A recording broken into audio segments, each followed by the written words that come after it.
नमस्कार दोस्तों, स्वागत है आपका स्कंद पुराण के एक नए अध्याय में। दोस्तों, आज हम जानेंगे कार्तिकेय जी की स्तुति और उनके द्वारा पर्वतों को वरदान तथा महाराज श्वेत का चरित्र।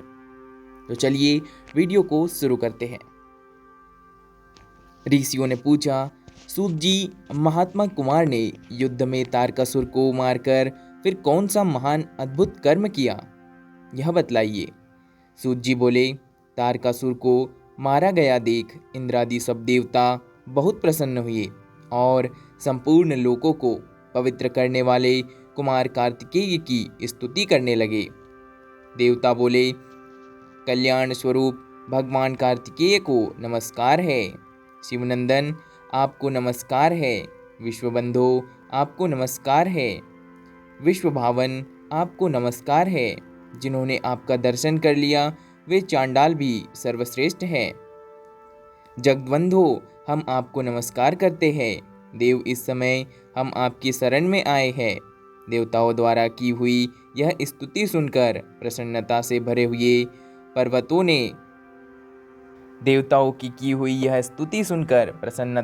हुए पर्वतों ने भी सर्वतोभावेन उन गिरिजा कुमार का स्तवन किया। पर्वत बोले, भगवान, आप अनाथों के भी नाथ हो। शंकर नंदन, तुम्हें नमस्कार है। श्रेष्ठ देवताओं द्वारा पूजनीय तुम्हें नमस्कार है। ज्ञानवेत्ताओं में श्रेष्ठ तुम्हें नमस्कार है। महादानव तारकासुर विनाश करने वाले कुमार तुम्हें नमस्कार है। देववर, तुम्हें नमस्कार है। तुम हम पर प्रसन्न हो। पर्वतों द्वारा इस प्रकार की स्तुति की जाने पर शंकर और पार्वती के पुत्र एवं वरदाताओं में श्रेष्ठ स्वामी कार्तिकेय बहुत संतुष्ट हुए और उन्हें वर देते हुए बोले, मेरु आदि समस्त पर्वतगण, आप सब लोग मेरे वंदनीय हैं और प्रयत्नपूर्वक पूजनीय भी हैं। तपस्वी, ज्ञानी और कर्मयोगी भी निरंतर आप लोगों का सेवन करेंगे। आप लोग मेरे वचन से संपूर्ण जगत को पवित्र कर सकते हैं। पर्वत संबंधी सभी स्थान तीर्थ स्वरूप होंगे। आपके ऊपर दिव्य शिवालय, दिव्य मंदिर, बड़े बड़े विचित्र ग्रह तथा दिव्य तपोवन सुशोभित होंगे। इतना ही नहीं, भगवान शंकर के विशिष्ट स्वरूप तथा विशिष्ट लिंग भी आपके शिखरों पर विराजमान होंगे। ये जो मेरे नाना पर्वत श्रेष्ठ हिमवान हैं, आज से ये महाभाग तपस्वियों के लिए फलदाता होंगे। ये गिरिराज मेरु पुण्यात्माओं के आश्रय होंगे। गिरिश्रेष्ठ लोकालोक तथा महायशस्वी उदयगिरी ये दोनों शिवलिंग स्वरूप में समझे जाएंगे। श्रीशैल, महेंद्रगिरी, शंहाचल, माल्यवान, मलयगिरी, विंध्याचल, गंधमादन, श्वेतकूट, चित्रकूट तथा दूर दूर पर्वत, ये और दूसरे भी पर्वत से पर्वत लिंग स्वरूप माने जाएंगे और मेरे वचन से ये सभी पापों का विनाश करने वाले होंगे। शंकर पुत्र भगवान कार्तिकेय ने इस प्रकार उन सब पर्वतों को वरदान दिया। जिसके मुख में सदा नमः शिवाय इस पंचाक्षर मंत्र का जप होता रहता है, जिसका चित्त सदा भगवान शिव के चिंतन में संलग्न रहता है, जो सब प्राणियों के प्रति समभाव रखता है, दूसरों की निंदा में जिसकी वाणी मुक्त रहती है तथा जो पराई स्त्रियों के प्रति अपने में नपुंसक भाव ही रखता है, ऐसे उपासक पर भगवान शिव की विशेष कृपा होती है। शौनक जी बोले, महाभाव, हमने कुमार कार्तिकेय के विशिष्ट चरित्र का श्रवण किया, जो परम मंगलमय है। अब हम राजाधिराज श्वेत के परम अद्भुत चरित्र के विषय में जानना चाहते हैं, जिन्होंने अपनी भारी शिव भक्ति के प्रभाव से भगवान शिव को भलीभांति संतुष्ट किया था। जो लोग भक्तिपूर्वक महादेव जी की आराधना करते हैं, वे ही भक्त हैं, वे ही महात्मा हैं तथा वे ही कर्मयोगी और ज्ञानी हैं। लोमस जी ने कहा, महाभाग महर्षियों, राजा श्वेत का परम अद्भुत चरित्र सुनो। महात्मा श्वेत अपने राज्य में सब प्रकार के भोग भोगते रहे, तो भी उनकी बुद्धि सदा धर्म में ही संलग्न रहती थी। उन्होंने धर्म के अनुसार प्रजा को प्रसन्न रखते हुए समस्त पृथ्वी का पालन किया। वे ब्राह्मण भक्त, सत्यवादी, शूरवीर तथा निरंतर शिवाजी के भजन में तत्पर रहने वाले थे। राजा श्वेत अपनी बड़ी चढ़ी शक्ति से राज्य का शासन और भक्तिभाव से भगवान शिव की आराधना करते थे। इस प्रकार परमेश्वर की आराधना करते करते महाराज श्वेत की सारी आयु बीत चली। उनके मन में न कभी व्यथा हुई और न शरीर में कभी कोई रोग हुआ। ये संसारी उपद्रव महाराज श्वेत को कभी कष्ट नहीं पहुंचाते थे।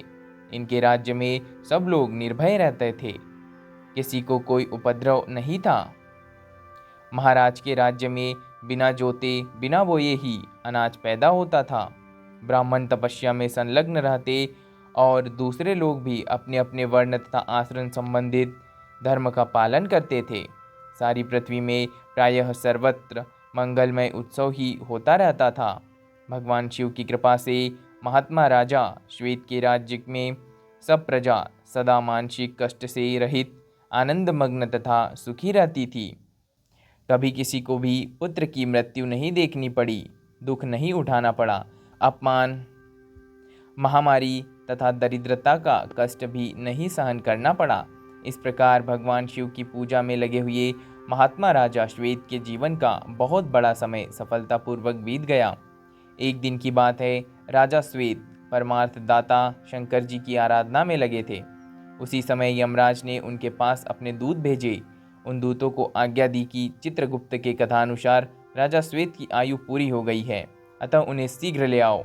जो आज्ञा कहकर दूतों ने उनकी आज्ञा स्वीकार की और राजा को ले जाने की इच्छा से भगवान शिव के मंदिर में आए।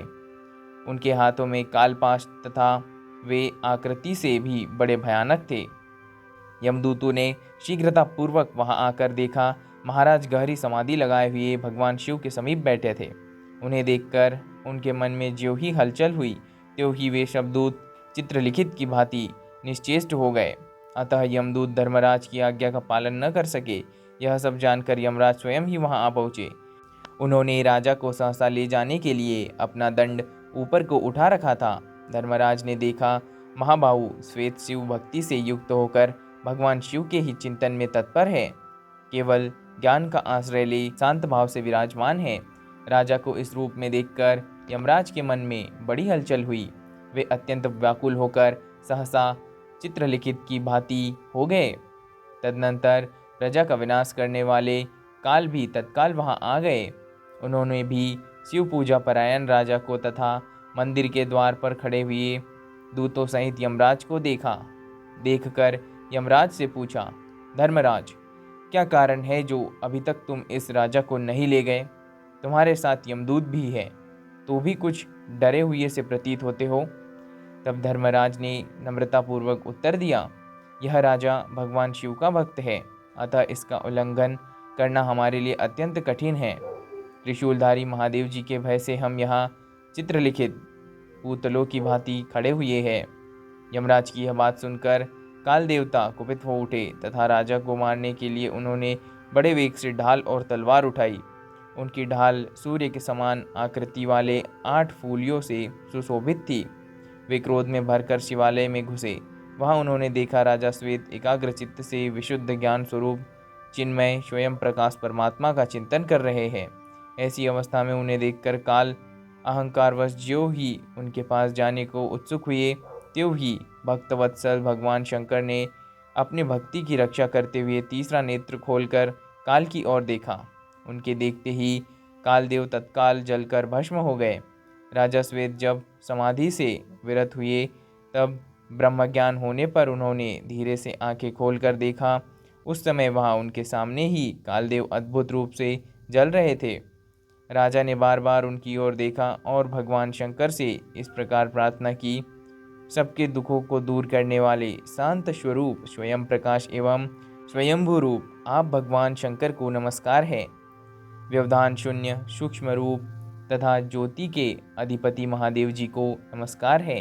जगदीश्वर, आप ही सबके रक्षक है। आप ही इस जगत के पिता, माता, सुहृद, सखा, बंधु, स्वजन, स्वामी तथा ईश्वर है।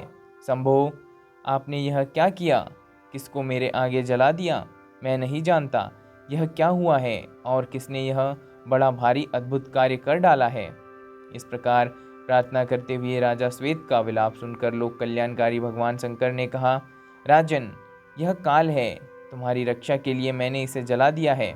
राजा श्वेत ने पूछा, भगवान, इसने ऐसा कौन सा कुकृत्य किया था जिससे आपने इसे इस दशा को पहुंचा दिया। भगवान शिव बोले, महाराज, यह संसार के समस्त प्राणियों का भक्षक है।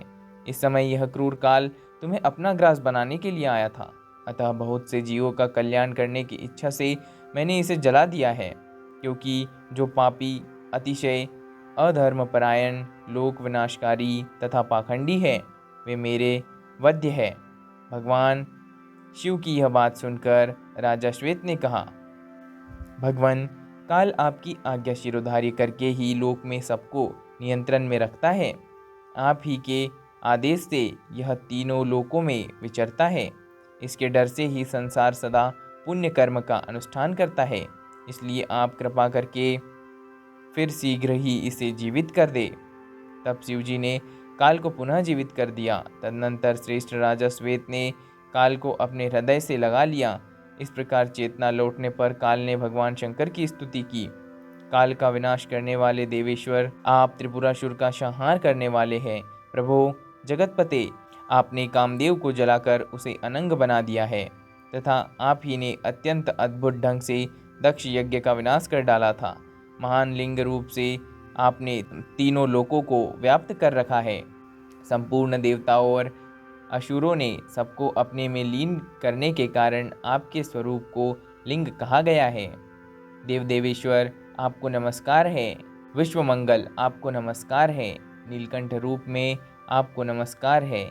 मस्तक पर जटाजूट धारण करने वाले, आपको नमस्कार है। आप कारणों के भी कारण हैं, आपको नमस्कार है। आप मंगलोक के भी मंगल रूप है, आपको नमस्कार है। बुद्धिहीनों के पालक, आप ज्ञानियों के लिए ज्ञानात्मा और मनीषी पुरुषों के लिए परम मनीषी है। विश्व के एकमात्र बंधु महेश्वर, आप आदिदेव है, पुराण पुरुष है तथा आप ही सब कुछ है। वेदांत द्वारा आप ही जानने योग्य है। आपकी महिमा और प्रभाव महान है। महानुभाव संत आपके ही नामों और गुणों का सब और कीर्तन करते हैं। महेश, आप ही तीनों लोकों की सृष्टि करने वाले हैं। आप ही इनका पालन और संहार भी करते हैं। आप ही संपूर्ण भूतों के स्वामी हैं। इस प्रकार काल ने उस समय जगदीश्वर शिव का स्तवन किया। तदनंतर राजा श्वेत से कहा, राजन, संपूर्ण मनुष्य लोक में तुमसे बढ़कर दूसरा कोई पुरुष नहीं है, क्योंकि तुमने तीनों लोकों के लिए अजेय मुझ काल को भी जीत लिया है। आज से मैं तुम्हारा अनुगामी हुआ। महादेव जी की ओर से मुझे अभयदान करो। राजा ने कहा, भगवान, तुम तो साक्षात शिव के ही एक श्रेष्ठ स्वरूप हो। संपूर्ण प्राणियों का पालन तथा संहार तुम्हारा ही स्वरूप है। तुम ही सबके नियंता हो, इसलिए तुम मेरे परम पूजनीय हो। आत्म साक्षात्कार करके साधन में लगे हुए समस्त पुण्यात्मा पुरुष तुमसे ही भय मानने के कारण विविध भावों से परमेश्वर की शरण लेते हैं। इस प्रकार परम धर्मात्मा राजा श्वेत से रक्षित होकर काल ने भगवान शिव की कृपा प्राप्त की और उसे पुनः नवीन चेतना प्राप्त हुई। तब वे कालदेव, यमराज, मृत्यु तथा यमदूतों के साथ भगवान शिव और महाराज श्वेत को प्रणाम करके अपने निवास स्थान को गए। वहां उन्होंने सब दूतों को बुलाकर कहा, दूतगण, संसार में जो लोग विभूति के द्वारा त्रिपुंड धारण करते हैं, मस्तक पर जटा और गले में रुद्राक्ष माला रखते हैं, ऐसे लोगों को तुम कभी मेरे लोक में न लाना। जो उत्तम भक्ति भाव से भगवान सदाशिव का पूजन करते हैं, वे साक्षात रुद्र के ही स्वरूप है। जो मस्तक पर एक रुद्राक्ष धारण करते, ललाट में त्रिपुंड लगाते तथा जो साधु पुरुष पंचाक्षर मंत्र का सदा जप करते हैं, वे सब तुम्हारे द्वारा पूजनीय हैं। जिस राष्ट्र, देश अथवा ग्राम में शिव भक्त नहीं देखा जाता, वह शमशान से भी बढ़कर अशुभ माना गया है। भगवान महेश्वर की पराभक्ति से युक्त महाराज श्वेत जब काल से निर्भय हो गए, तब उन्होंने भगवान शिव का सायुज्य प्राप्त कर लिया। पवित्र बुद्धि वाले ज्ञानी पुरुषों को भी अनेक जन्मों के पश्चात भगवान शिव की भक्ति प्राप्त होती है। मनुष्यों को चाहिए कि वे सदैव भगवान सदाशिव का सेवन, वंदन और पूजन करें। दोस्तों, यहाँ पर महेश्वर खंड के इस अध्याय का समापन होता है। बाकी हम मिलेंगे इसी की तरह अगले वीडियो में, अगले अध्याय में। तब तक के लिए धन्यवाद।